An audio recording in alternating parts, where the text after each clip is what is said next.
ನಮಸ್ಕಾರ. ಹೊಟ್ಟೆ ಹಸಿದು ನನಗೆ ಅದಕ್ಕೆ ಕೇಳ್ತಾ ಇದ್ದೀನಿ.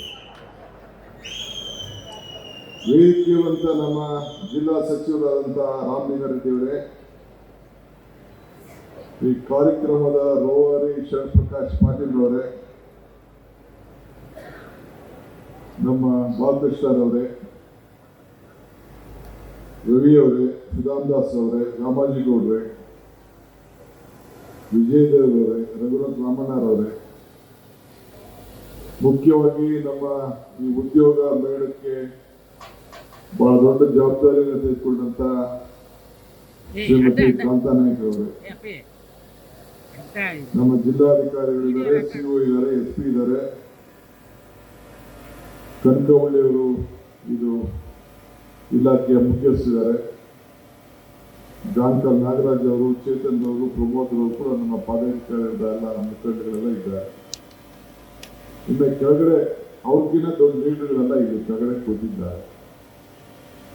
ಬಹಳ ಜನ ನಿರುದ್ಯೋಗಿ ಯುವಕರು, ಸುಮಾರು 10,000ಕ್ಕೂ ಹೆಚ್ಚು ಜನ ರಿಜಿಸ್ಟರ್ ಮಾಡಿಕೊಂಡಿದ್ದಾರೆ.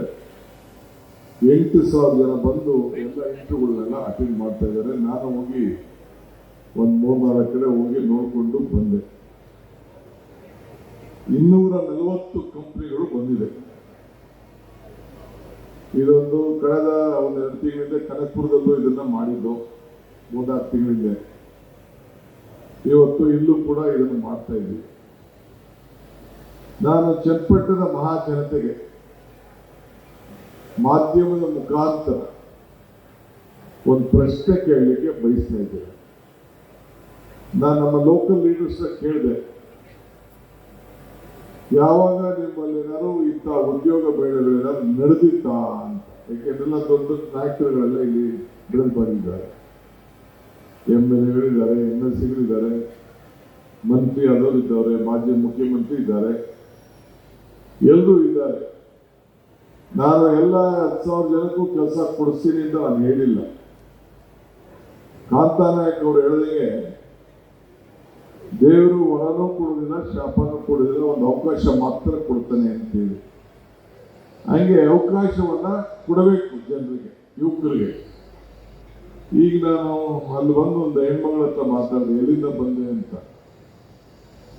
ಅಲ್ಲಿ ನಮ್ಮ ಉಯ್ಯಂಬಳ್ಳಿ ಹೋಬಳಿ ಒಂದು ಬಾರ್ಡರ್ ವಿಲೇಜ್, ಆ ಬಾರ್ಡರ್ ವಿಲೇಜ್ ದೊಡ್ಡಿಯಿಂದ ಬಂದಿದ್ದೀನಿ ಅಂತ ಒಂದು ಲಂಬಾಣಿ ತಾಂಡಿದ ಲಂಬಾಣಿ ಇರೋಂಥ ಊರದು, ಅರೆಮೆಗಳು ದೊಡ್ಡಿ ಅಂತ. ಅವರು ತಿಂಗಳು ಜಾಸ್ತಿ ಜನ, ಪಾಪ ಹೆಣ್ಮಗಳು ಬ್ಯಾಗೇಜ್ ಕೊಡ್ಕೊಂಡು ಅಲ್ಲಿ ಬಂದಿದ್ದು. ಇನ್ನು ಮಿಕ್ಕಿದವರೆಲ್ಲ ಇಲ್ಲಿ ಇದ್ದು.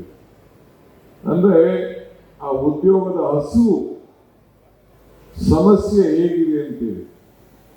ಇನ್ನೊಂದು ಹೆಣ್ಮಗಳು ಹೇಳಿದ್ದು, ಏನೋ ಬಯೋಟೆಕ್ ಇದನ್ನ ಬಯಾಲಜಿ ಮಾಡಿದ್ದೀನಿ ಸರ್, ಡಿಗ್ರಿ ಮಾಡಿದ್ದೀನಿ ಅಂತ.